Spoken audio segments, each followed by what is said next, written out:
नमस्कार, मैं हूं आदेश शर्मा और आप देख रहे हैं वायुदूत न्यूज नेटवर्क। उम्मीद करते हैं आप और आपका परिवार स्वस्थ होगा, पहले से बेहतर होगा।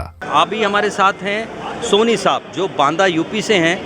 आप ये देखिए कि मैं चाहूँगा कैमरामैन को कि वो दिखाएं कि इन्होंने इतना महीन काम किया है। ये जो राम मंदिर उन्होंने बनाया है, आप देखिए इसका काम देखिए, इसमें कौन सा पत्थर का इस्तेमाल आपने किया और इसे बनाने में कितना समय लगा। क्योंकि मुझे ये कंप्यूटराइज तो नहीं लग रहा, लेकिन मुझे पता है कि मैनुअली इसकी जो महीनता है, जो इसमें कारीगरी है, वो कितना समय लगा और कौन से पत्थर का इसमें इस्तेमाल किया गया, प्लीज़ बताइए। जी, मेरा नाम द्वारिका प्रसाद सोनी है।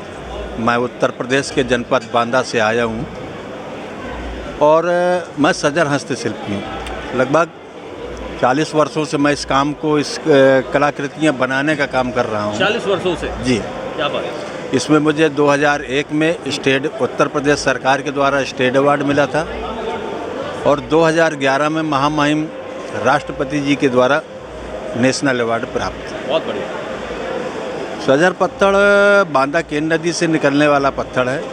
उसके अंदर नेचुरल डिजाइन से निकलती हैं, पेड़ पौधों की आकृति निकलती है नेचुरल। तो उसी से कटिंग करके मैंने ये राम मंदिर बनाया। राम मंदिर का जो सपना था भारतवासियों का, सनातनियों का, तो वो बनना शुरू हुआ। माननीय मोदी जी को मैंने देखा कि वो प्राण प्रतिष्ठा भूमि पूजन करने गए।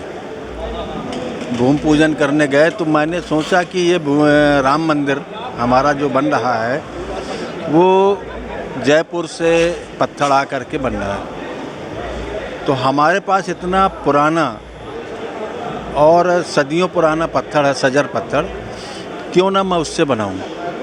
तो एक मन में भाव आया और मैंने इसको बनाया। लगभग 18 महीने की मेहनत से मैंने राम मंदिर बनाया। 18 महीने? जी हाँ। आप ये देख सकते हैं कि जो इसका काम है और जो ये पत्थर की खासियत है, 18 महीने का जो वक्त इन्हें लगा ये बनाने में, तो आप समझ सकते हैं कि इसकी कितनी बारीकियां, एक एक नॉब, एक एक आप देखिए कटिंग। तो ये जो पत्थर की, जैसे ये है, ये सारा सब टोटल मैनुअल काम है ये सारा। ये टोटल एक एक पीस जो है मैंने, जैसे ये पीस है जी, तो ये एक पीस था। मैंने इस पत्थर को काटा चौकोर। चौकोर काटने के बाद फिर ग्राइंडर से गोल किया जी, और गोल करने में उसमें कटिंग करके मैंने इसको शेप दिया। तो इसी तरीके जैसे एक पीस ये है, एक पीस ये है, तो ये छोटे छोटे पीस कटिंग करके मैंने इसको जो है ऊपर के गुम्मद का आकार दिया। इसी तरीके हर पीस अलग अलग है और ये आपस में जॉइंट है। आपस में जॉइंट है जी, ताकि निकलेंगे नहीं। तो मैं बताना चाहूँगा अपने दर्शकों को कि इस तरह की जो चीज़ें हैं, जो भारत है, जो भारत की धरोहर है, वो यही है कि यहाँ आपको कलाकार कौन किस रूप में आपको कोई चीज़ बना देता है, ये आप खुद भी नहीं सोच सकते। लेकिन अभी सोनी साहब ने बताया कि जब मैंने मोदी जी का जो राम मंदिर का जो सपना जो पूरे भारतवर्ष का था, वो पूरा होने के बाद मुझे प्रेरणा मिली और फिर मैंने ये स्पेशल पत्थर, इसका नाम एक बार और दर्शकों को बताएं। इसका नाम सजर पत्थर है। फारसी में सजर पेड़ को कहा गया है जी। तो जिस समय इस पत्थर की खोज हुई आज से 400 वर्ष पहले जी, तो फारसी चलती थी, तो फारसी में पेड़ कहा गया है। तो उसका नाम, चूँकि इस पत्थर के अंदर पेड़ पौधों की आकृति निकलती है, इसलिए इसका नाम सजर पड़ गया। जो इसके अंदर जो रेशा और जो शेड्स हैं वो जी, मैं आपको दिखाना चाहूँगा कि मैंने इसी से भारत का नक्शा बनाया। अरे वाह वाह। इसमें जो भी डिजाइन्स हैं, ये देख रहे हैं आप। हाँ। बेटा इसका तार लगा दो। तो ये टोटल नेचुरल है। इसमें किसी भी प्रकार की कोई रेजिंग या पेंटिंग नहीं हो सकती। क्या बात है, क्या बात है। आप ये देखें कि मतलब इसके अंदर ऑलरेडी, इस स्टोन के अंदर ऑलरेडी आप देखें जो अंडर वाटर जैसे आप प्लांट्स देखते हैं, उस तरह की आप इमेजेस देख रहे हैं। और पत्थर की सिंगल कटिंग है, उसके ऊपर कोई भी मैनुअल ऑयल पेंट कुछ या नहीं, कोई नहीं है। आप ये देखिए, मैं चाहूँगा कि नीचे फ्लोर भी आप इसका दिखाएं जिस पे ये टिका है, उसका फ्लोर का मैंने नीचे का राष्ट्रीय देखिए। ध्वज बनाया है, हाँ राष्ट्रीय ध्वज बनाया है जी, वो भी नेचुरल, बहुत बढ़िया, बहुत बढ़िया। उसमें किसी प्रकार की कोई कलर या किसी प्रकार का कुछ भी टच नहीं है। ये पूरे विश्व में जी। केवल बांदा नगर में ही बनता है और इसके लिए मुझे अभी माननीय हमारे जो मुख्यमंत्री हैं योगी आदित्यनाथ जी, जी। उन्होंने जीआई टैग भी प्राप्त था मुझे, बहुत बढ़िया, बहुत तो उन्हीं के हाथों से प्रमाण पत्र मिला हुआ था। और ये एक मृत प्राय उद्योग था। अगर देखा जाए तो ये 400 वर्षों से काम हो रहा था, मगर 2012-13 में तो इसका नाम लेने वाले खत्म हो गए थे और मात्र 2 कारखाने बचे थे। जबकि अगर देखा जाए तो 1980 के आसपास इस बांदा नगर में 80 से 90 कारखाने थे। तो इतना ये क्या मतलब मार्केटिंग नहीं हो पाना? या नहीं, मार्केटिंग नहीं थी और मार्केट के साथ साथ जो इसमें लागत लगती थी और मेहनत ज़्यादा थी, तो मेहनत ज़्यादा लगने के कारण मार्केट से उसका जो है उतना मूल्य न मिल पाना भी एक समस्या थी। हम समझते हैं कि मतलब भारत में उसका इतना मूल्य नहीं मिल पाता, तो विदेशों में भी विदेशों में बहुत महंगा बिकता है हमारा यहाँ का एंटीक। जी जी जी, बहुत महंगा बिकता है। तो ये विदेश जाए कैसे वो सोर्स, विदेश में इसकी पहचान कैसे हो? तो ये सरकार के आने से तो मैं वही बताना चाहता हूँ कि हमारे माननीय मुख्यमंत्री श्री योगी आदित्यनाथ जी की एक महत्वाकांक्षा योजना ODOP थी, एक जनपद एक उत्पाद। बहुत बढ़िया।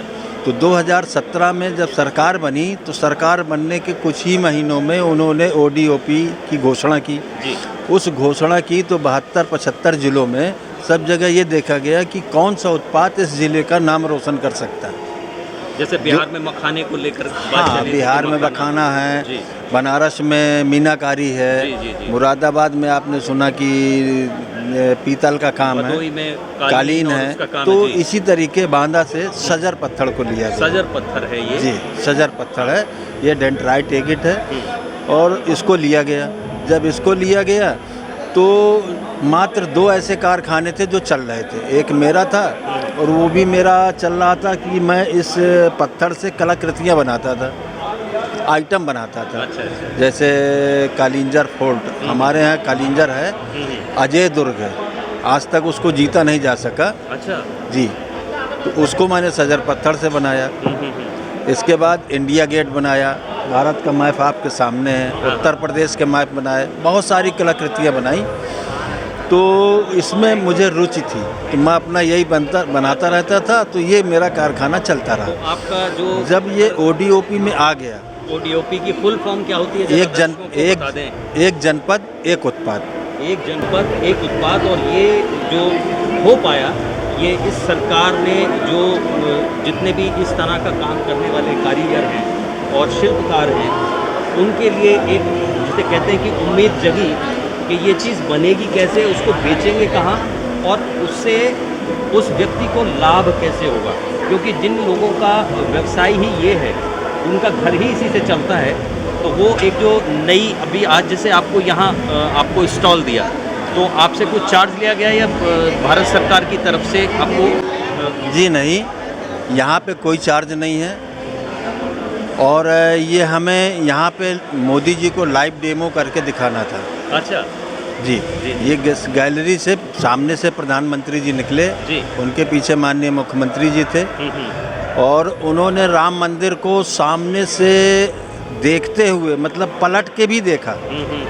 तब योगी जी ने उनको, माननीय मुख्यमंत्री जी ने बताया कि ये सजर पत्थर से राम मंदिर है। तो मैं ये बताना चाह रहा था कि जब ODOP लॉन्च होने के बाद इसको सजर को ODOP में रखा गया, तब इसके कारखाने कुछ बढ़े, क्योंकि ODOP में आ जाने से इसमें मार्जिन मनी और लोन मिलना प्रारंभ हुए। लोन प्रारंभ हुए तो बैंकों से लोन मिला।